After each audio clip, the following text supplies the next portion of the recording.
Hello students, welcome back to my channel. तो आज मैं आपको कराने वाली हूँ मेंस्ट्रुएशनल साइकिल, जो ह्यूमन रिप्रोडक्शन का। ठीक है, गैमेटोजेनेसिस तक जो है मैंने आपको पढ़ा दिया है। 4th पार्ट तक जो है कंप्लीट हो चुका है। ये 5th पार्ट है जहाँ पर आपको मेंस्ट्रुएशनल साइकिल बिल्कुल डिटेल में और बिल्कुल शॉर्ट में आसानी से बताने वाली हूँ। सो अगर आप चैनल पर नए हैं तो सब्सक्राइब कर लीजिए और लाइक ज़रूर करिए। सबसे पहला मेंस्ट्रुएशन साइकिल होती क्या है? The reproductive cycle in female primates. जितने भी फीमेल प्राइमेट्स होते हैं जैसे मंकी, एप्स, ह्यूमन बींग्स, इन सभी में जो है मेंस्ट्रुएशन साइकिल देखने को मिलती है। फर्स्ट मेंस्ट्रुएशन जो होती है बिगेन्स होती है प्यूबिटी पे, और उसको हम बोलते हैं मेनार्क। क्वेश्चन आता है यहाँ से उठकर कि जो फर्स्ट मेंस्ट्रुएशन उसको क्या बोलते हैं? मेनार्क। और जो 50 ईयर्स की एज पे जब वो स्टॉप हो जाता है तो उसको हम बोलते हैं मीनोफेज। ह्यूमन फीमेल्स की बात करें तो मेंस्ट्रुएशन साइकिल जो है हर 28 से 29 दिन के बीच में रिपीट होती है, हर मंथ्स होता है, जिसको हम बोलते हैं मेंस्ट्रुएशनल साइकिल। ठीक है, cyclic menstruation is an indicator of normal reproductive phase and extend between menarche and menopause. इन दोनों के बीच में जो है ये मेंस्ट्रुएशन साइकिल चलती है। फेसेस इन दी मेंस्ट्रुएशन साइकिल में जो है कुछ फेसेस होते हैं। ठीक है, जिसमें आपको 4 फेसेस याद रखने हैं: menstrual phase, proliferative phase, ovulatory phase और ल्यूचुअल फेज।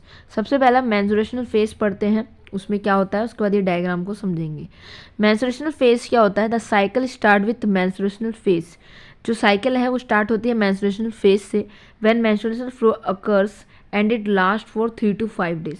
जब मेंस्ट्रुएशनल स्टार्ट हो जाता है, ठीक है, जब तो वो कितने टाइम तक होता है? 3 से 5 दिन तक जो है ये लगभग होता है। किसी किसी का जो है 7 दिन से ऊपर भी हो जाता है। ठीक है, menstrual flow result due to breakdown of endometrial lining of uterus. अब हमारे जो यूट्रस होता है उसमें 3 लेयर्स पाई जाती हैं। ठीक है, पेरीमाइट्रियम, मायोमाइट्रियम और एंडोमेट्रियम।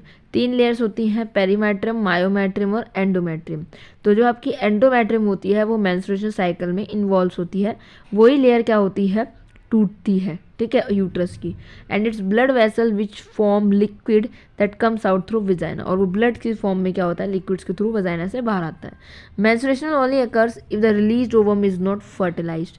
अब मेंस्ट्रुएशन कब होता है? जब आप एग जो होता है हर मंथ जो है एग आपका रिलीज होता है, अगर वो एग जो है फर्टिलाइज नहीं हुआ होगा तो मेंस्ट्रुएशन साइकिल जो है चलती है। ठीक है, ये आपका मेंस्ट्रुएशनल फेज हो गया। अब देन आता है आपका नेक्स्ट प्रोलिफरेटिव फेज। ठीक है, इसको फॉलिकुलर फेज भी कहते हैं। इसलिए कहते हैं कि जब एग बनता है तो उसमें क्या क्या चीज़ें होती हैं वो सारा इसमें लिखा रहता है। During this phase the primary follicles in ovary grow to become fully mature graafian and simultaneously endometrium uterus regenerate through proliferation.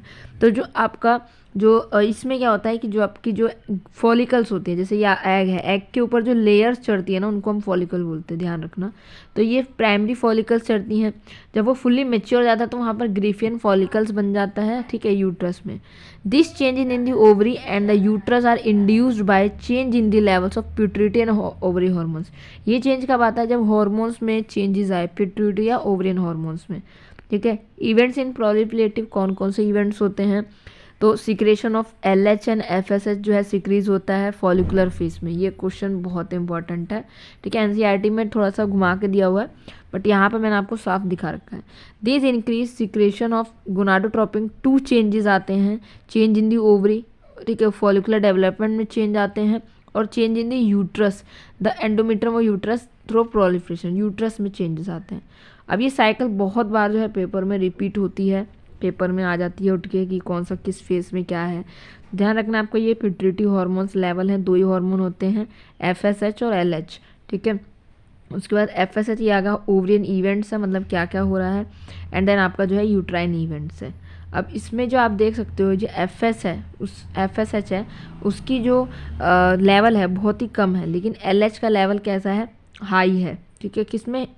यहाँ पर देखिए LH का लेवल जो है हाई है। कब? यहाँ से अगर आप इसको नोटिस करेंगे तो 13 से 14 के बीच में जो है LH का लेवल हाई हो जाता है, जहाँ पर फॉलिकल्स जो है डेवलप होती हैं, ओवुलेशन स्टार्ट होता है। ठीक है, तो यहाँ मेंस्ट्रुएशनल फेज है। ठीक है, जहाँ पे मेनान से स्टार्ट हो रहा है, ये डेवलपिंग फॉलिकल्स हैं, मेच्योर फॉलिकल हुआ, ओवुलेशन हुआ, फिर कॉर्पस ल्यूटम में डेवलप हो गया। ठीक है, अब ये आपको ध्यान रखना है। ओवुलेटरी फेज की बात करें तो both LH and FSH attain a peak. दोनों ही कैस पे आ जाते हैं? पीक पे आ जाते हैं। यहाँ आप देखोगे ओवुलेटरी फेज में LH और FS जो है एकदम पीक पर आते हैं, और इस 4th डे मैंने यहाँ पर अभी दिखाया था, 4th डे के बिल्कुल पीक पे आ रहा था। Rapid secretion of LH leading to maximum level during mid cycle LH surge. तो LH जो है मिड साइकिल पे बीच में जो है बहुत ज़्यादा इंक्रीज होता है। LH search induce receptor Graafian follicle फिर टूटती है और फिर ओवल्यूशन होता है, ओवम रिलीज हो जाता है। ये आपका लिटरल फेज है, लास्ट फेज होता है। This is called secretary phase, secretary phase बोलते हैं, ठीक है। It is from 15 to 28 day और 29 डे तक जो है ये चलती है, ठीक है।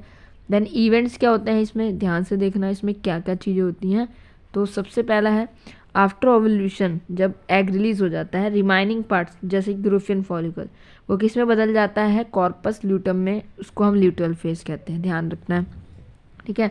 कॉर्पस ल्यूटम सिक्रेट क्या करता है, लार्ज अमाउंट ऑफ प्रोजेस्टेरोन जो है सिक्रेट करता है, जो कि किस लिए ज़रूरी होता है, एंडोमेट्रियम की मेंटेनेंस के लिए।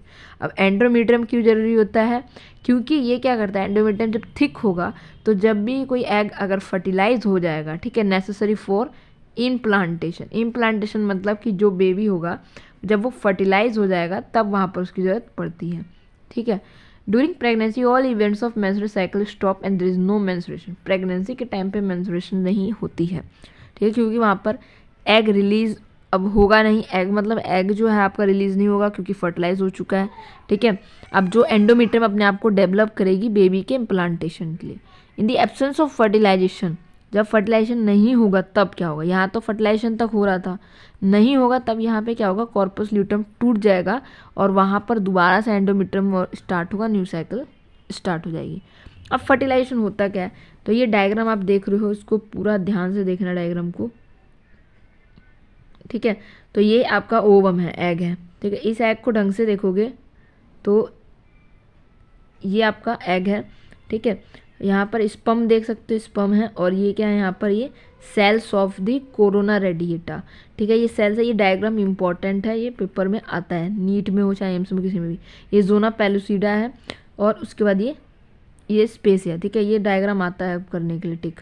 फर्टिलाइजेशन क्या होता है, during coitus semen is released by penis into the vagina is called insemination. The motile sperm swim rapidly pass through cervix, cervix के पास जाता है, फिर cervix से जो है यूट्रस में एंटर करता है, फिर वहाँ पर इस्थमस आता है, एम्पुला आता है, वहाँ पर फेलोपियन ट्यूब आता है, ठीक है। फेलोपियन ट्यूब फिर ओवरी रिलीज होती है, फिर वहाँ पर एम्पुलर इस्थमिक जंक्शन, ये याद रखना आपको, एंड एम्पुलरी इस्थमिक जंक्शन जो है जहाँ पर फर्टिलाइजेशन होता है, ये इंपॉर्टेंट है, ठीक है। Fertilisation can only occur if ovum and sperm transmuted simultaneously, जब दोनों साथ में ट्रांसफर हो इन एम्पुलरी इस्थमिक जंक्शन, ठीक है। उसके बाद process of fusion of sperm with an ovum is called fertilisation. जब स्पर्म और ओवम मिलते हैं तो फर्टिलाइजेशन होता है, उसके बाद क्या बनता है, वो बनता है जाइगोट, ठीक है। तो यहाँ फर्टिलाइजेशन तो जो मैंने समझा दिया, थोड़ा सा एक सेक्स डिटर्मिनेशन जो है वो मैं नेक्स्ट वीडियो में जो आपको कराऊंगी, पहले इसको हल्का सा समझ लेते हैं। How entry of additional sperm is prevented, question ये बनता है, ठीक है, कि जो एक्स्ट्रा स्पर्म जो है वो कैसे प्रिवेंट करता है। तो ड्यूरिंग फर्टिलाइजेशन, जब फर्टिलाइजेशन होती है तो स्पर्म जो है वो कांटेक्ट में होता है किसके, zona pellucida layer of the ovum. तो आप देख सकते हो ओवम जो है ये खुद अपनी एक लेयर बनाता है प्रोटेक्शन के लिए, जोना पेलुसिडा, है ना, उस लेयर को यहाँ उसके कांटेक्ट में आएगा। It include the change in membrane that block entry of additional sperm. तो ये क्या करता है, कुछ ऐसी केमिकल्स रिलीज करता है ये मेम्ब्रेन, जिससे एडिशनल स्पर्म जो है वो प्रिवेंट हो जाते हैं, अंदर नहीं आ पाते। This ensure only one sperm can fertilise, ठीक है। Acrosome help sperm enter into cytoplasm, और एक्रोसोम जो होता है वो जोना पेलुसिडा को तोड़ने में मदद करता है, फिर वो जाता है, ठीक है। देन नेक्स्ट हम सेक्स डिटर्मिनेशन जो है नेक्स्ट क्लास में समझेंगे, नेक्स्ट वीडियो में समझेंगे। सो अगर मैंने 4th पार्ट तक जो है अच्छे से चैप्टर्स को समझा रखा है तो आप जाकर जो है देख सकते हो मेरे चैनल पर, और बाकी चैनल को लाइक सब्सक्राइब कर लो जिससे आपको सारी चीज़ें पता चलती है।